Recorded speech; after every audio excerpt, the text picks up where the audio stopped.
ஒரு சமூகத்தில் பெண்கள் அடையும் வளர்ச்சியை கொண்டே அச்சமூகத்தின் வளர்ச்சியை மதிப்பிட வேண்டும் என்று உரைத்த அண்ணல் அம்பேத்கரின் வழியில் ஆணுக்கு இங்கே பெண் நிகர் என்னும் சரிநிகர் சமத்துவ பாதையில் மகளிர் நலன் காக்க பல்வேறு நலத்திட்டங்களை தீட்டி தமிழ்நாடு அரசு செயல்படுத்தி வருகிறது. நாட்டிற்கே முன்னோடியாக பெண்களுக்கு சொத்துரிமை வழங்கி கல்வியிலும் வேலைவாய்ப்பிலும் உள்ளாட்சி அமைப்புகளிலும் தனி இடஒதுக்கீடு அளித்தது முதல் அவர்களுக்கு விடியல் பயண திட்டம் வரை புதுமையான பல திட்டங்கள் தமிழ்நாட்டில் அறிமுகப்படுத்தப்பட்டன.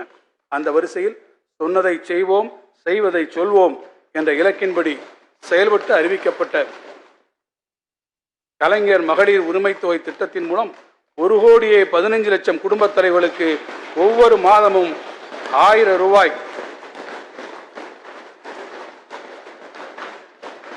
அவருடைய வங்கிக் கணக்கில் நேரடியாக செலுத்தப்பட்டு வருகிறது.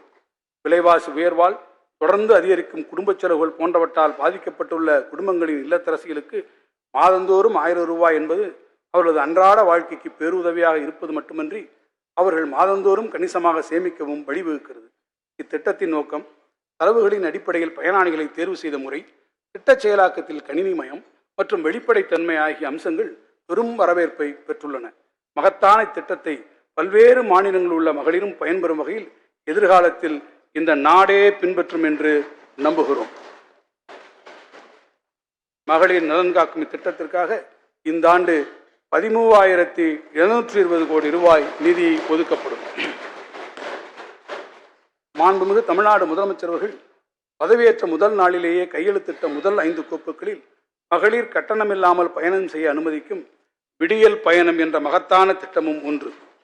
தமிழ்நாட்டு மகளிரிடையே பெரும் வரவேற்பை பெற்றுள்ள இத்திட்டம் அவருடைய சமூக பொருளாதார மேம்பாட்டிற்கு பெரிதும் துணை புரிவதாக பல்வேறு ஆய்வுகள் தெரிவித்திருக்கின்றன. சாதாரண கட்டண நகரப் பேருந்துகளில் விடியல் பயண திட்டத்தின் மூலம் பயணம் செய்யும் பெண்களின் சதவீதம் 40% 65% உயர்ந்துள்ளது.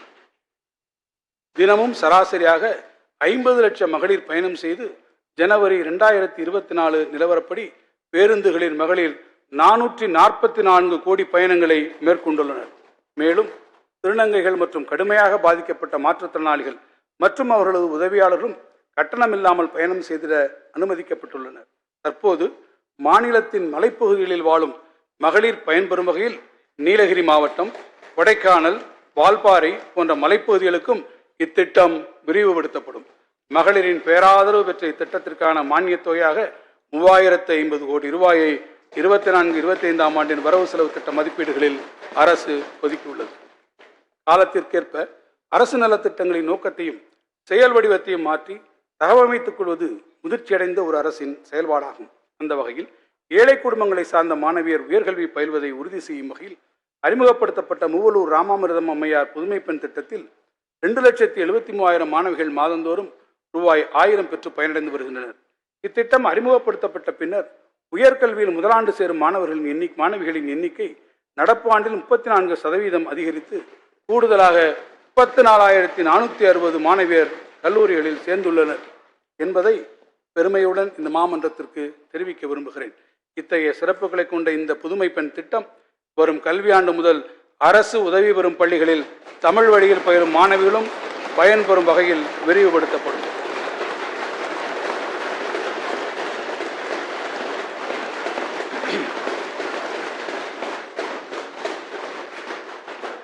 இந்த ஆண்டு இத்திட்டத்தை செயல்படுத்த 370 கோடி ரூபாய் நிதி ஒதுக்கப்பட்டுள்ளது.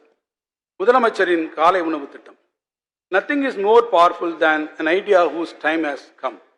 புகழ்பெற்ற பிரெஞ்சு இலக்கியவாதியான விக்டர் ஹியூகோவின் காலத்தை வென்ற இந்த வாசகத்திற்கு 21ஆம் நூற்றாண்டில் செயல்வடிவம் கொடுத்தவர் நமது மாண்புமிகு முதலமைச்சர் அவர்கள்.